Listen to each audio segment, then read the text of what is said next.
Hi, everyone. Welcome to Waste 360's Nothing Wasted podcast. On every episode, we invite the most interesting people in waste, recycling, and organics to sit down with us and chat candidly about their thoughts, their work, this unique industry, and so much more. So thanks for listening and enjoy this episode.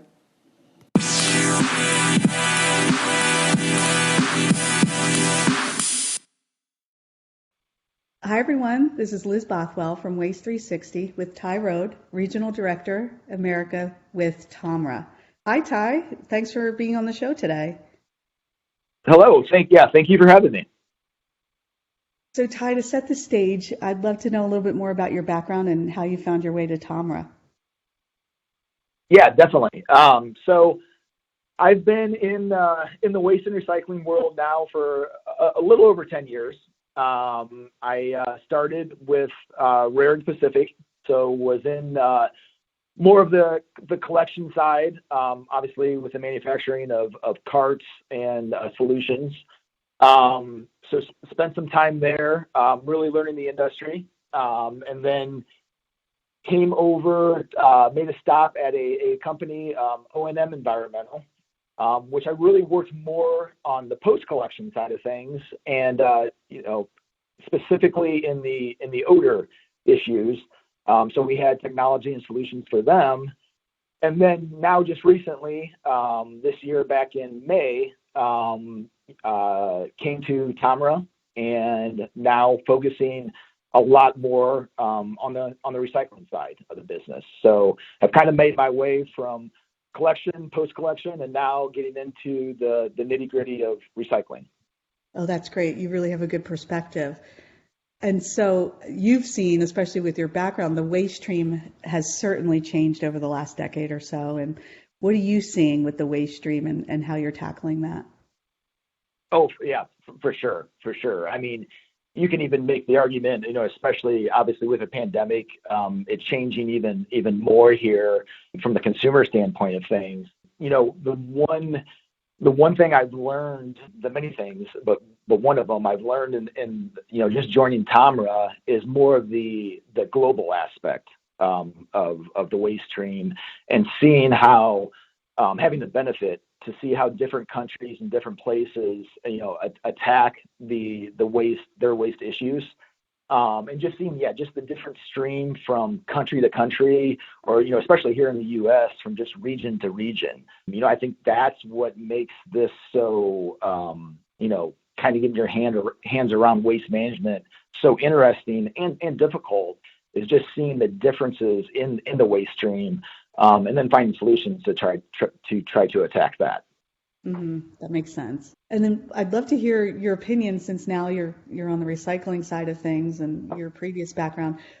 What do you think about the current recycling infrastructure here in the U.S.? That's the interesting point of it. And again, kind of going back to what I'm learning by seeing, the different parts of the world. The U.S. infrastructure, especially since the China ban, we're behind. And, and especially in this last couple of years, making the infrastructure here more on U.S. soil and building it up in North America is quite critical. And just seeing what's taking place, the investments that are going on right now is amazing, and obviously much needed. The infrastructure here is growing, which is good, and quite honestly, it needs to. We've seen, different aspects of that in other countries, but I think the U.S. especially is catching up, and even though it has a ways to go, I think the progress is starting. There's a couple of different reasons for that. The circular economy is coming into play. Sustainability is a hot topic right now. So I think you see these companies focusing more on recycled material and needing this material. And I think that infrastructure is now just being built specifically in the U.S. to support that. Definitely. I'm with you. And I know that you spoke at Sustainability Talks last June and on recycling, and you and Nick talked a lot about how the technology needs to be in place to kind of take the pressure off of consumers a little bit. Can you talk a little bit about that? Sure. Yeah, and that's the one thing. It's funny looking back at the expo. I was pretty green, to say the least, walking into there. But again, just seeing what technology has done, and I would say even in the last 10 years, what it can do now, and what it could do back then is just amazing. And I think relying on that is something that we need to focus on more instead of putting that so much on the consumers. And I think the big thing what TOMRA has done, and it was just released shortly after the talks at Waste Expo, was the holistic resource system, and what that can do, and basically relying on technology a lot to have success in the circular economy. I saw that white paper on the holistic resource system. Can you talk a little bit more about that? To kind of take a step back, TOMRA looked at this from a green field. So something that's not set up, but ideally, what can take place? What can we do to optimize reduction of CO2 emissions? This study was done and is being currently done in different countries around the world, but it basically breaks it down into three different elements of collection. The first one being separated collection. So separating your organics, paper, textiles, and your e-waste, electrics and batteries. So having separated collection from that standpoint, and then the second one being a deposit return system.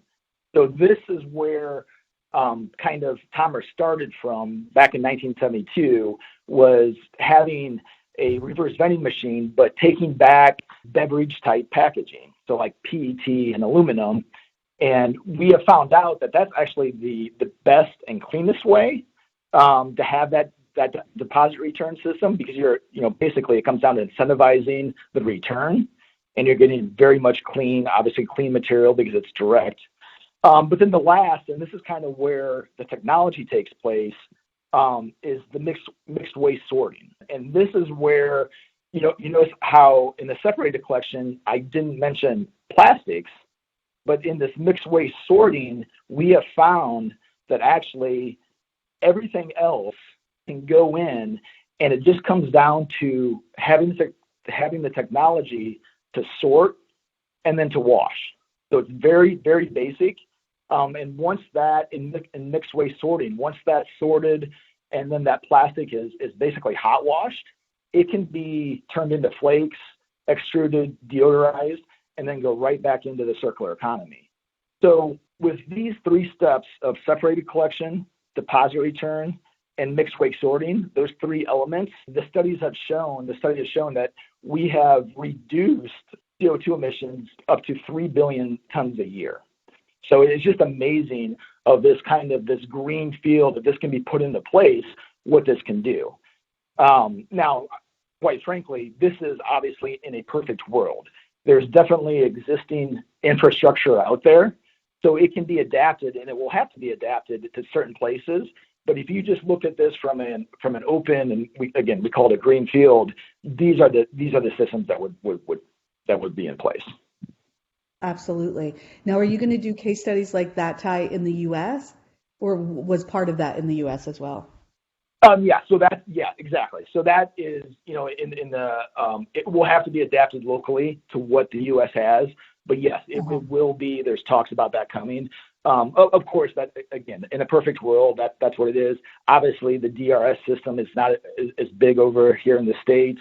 There's already, separate collection, but adapting that, and again, kind of that mixed waste sorting is kind of where the technology takes place. Because quite frankly, what we're seeing is everything else left over, even when you separate it, even in other parts of the world, separation isn't the end all be all. There's still things being hit into the residue waste stream, which is mixed waste sorting, and that is being taken to either landfill or, mainly in Europe, it is being incinerated. Mm-hmm. So to get that material out of that waste stream is very, very key, and it's almost I think there's a study that it's almost doubles. We can get almost double that of what just separating it at the collection point. Sure. Oh, that makes sense. Sorting technology has come a long way, huh? It's one of those things, kind of like when I got into the waste, even the waste business, you don't really, as a consumer, you put it out and put it out on the street, put it out on your curb, and it's gone. And it's amazing what takes place after it's there. And it's even more amazing of what we can do now with recycling and closing that loop and turning it around into the circular economy. Definitely. And this is a question I've been asking a lot of my podcast guests, just because it varies depending on your experience and what you're working on. But what does a circular economy look like to you? So it's the biggest thing that we have to look at right now is the material. To me, the circular economy looks at, we always say reduce, reuse, and recycle. How can we have this material we have right now and continue to use it? So at the basic form, the circular economy to me means, reusing this material, recycling this material in the best ways we can. I see it as, hey, if you have a bottle that's not going into the ground, that's not being burnt and causing more pollution, that's not being thrown, seen on the beaches, seen in the oceans, that is being used again. So at the very simplest form to me, the circular economy means using the material that we have, because we have, that's, as you see more studies come out and you see, we have a very limited resource of materials here on the earth. And by reusing that and closing that loop will only make things better. So to me, at the very basis of the form is going those three steps and essentially just closing the loop.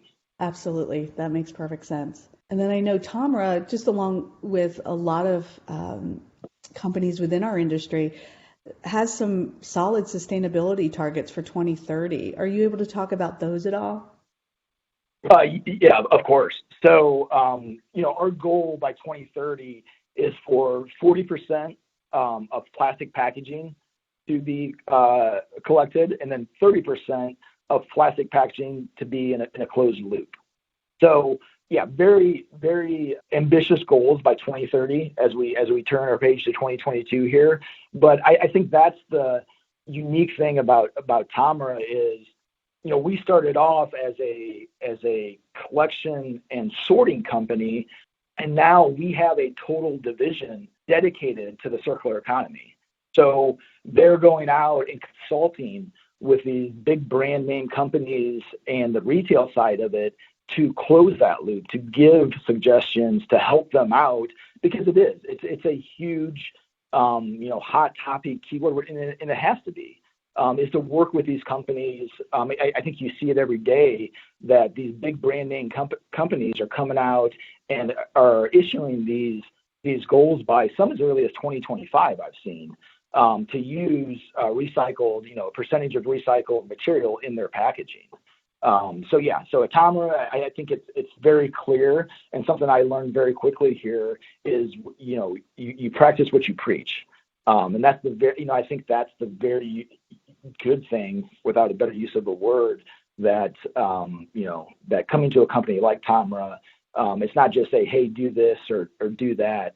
We're actually showing it and doing it. And it kind of goes back to that, the whole holistic resource system and investing money into seeing how we can do things better.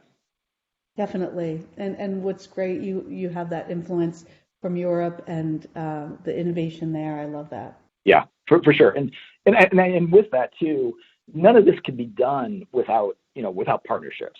Even in Germany, we're partnering with, a couple of companies, Borealis and Zimmermann, on showing how we can, on the mixed waste sorting side, and showing how we can do that. So it hasn't been easy, but the investments from our partners are huge. And you mentioned coming to the U.S. That is something that I think we all quickly learn as no one can do this by themselves. So the partnerships that we align with, the avenues we go down has to be together. And I think that's the only way we'll move forward is together. Absolutely. That's across the board for all of us. So I had Christine from have you seen the expedition crew, the crew who have sailed and Tamra has sponsored? Do you know about that crew? A little bit, yeah, a little bit. It's so interesting. I just love that Tamra's part of that as well. I feel like you guys have your hand in a lot of interesting things beyond just business, which is cool. Exactly. And I think that's, and kind of going back to, practice what we preach. I think it's easy to say, hey, we're going to do this, or you should do this. Hey, we have this goal, but what actually are you doing about it? And, again, being 7-8 months here in Tamra, you can actually see it. The people here are very, very passionate on what they do. And at the end of the day, it's finding ways to make this earth better. And it's something that's, not just coming here. And I think it's just natural that when you're in the United States, you kind of just see what goes on here. It's a big country, even North America per se, but getting the visuals and learning what it is globally, because it's such a big town, it's such a big company. It's fascinating on what's going on across the world. And to your point, being a part of those things. Oh, it is. It's great. And then I know on Waste 360, we shared that TOMRA was doing interesting wood recycling. Are you part of that, Ty, or is that a separate group? No, I'm definitely part of that. Yeah, it's, we are investing a lot into that as well. That is kind of the new, I wouldn't call it, kind of the focus right now, or another focus, I should say, is on the wood. Again, very, very big in Europe, and trying to find ways to recycle that. But yeah, it is. We just brought on a new person to head that, specifically the wood segment. So that is going to be the focus.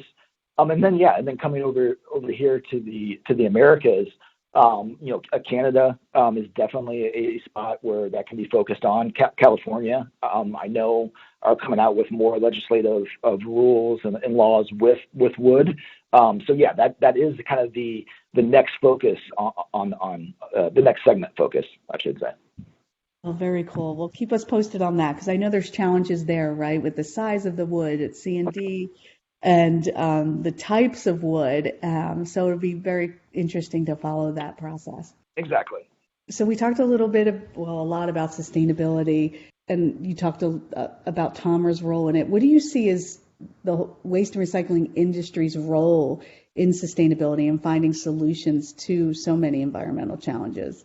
I think we have to be the leader. I think that's what it comes down to. And again, this all works with partnership. So, I think specifically here recently, we've seen a lot of again, brand ownership, creating positions, creating whole segments to sustainability.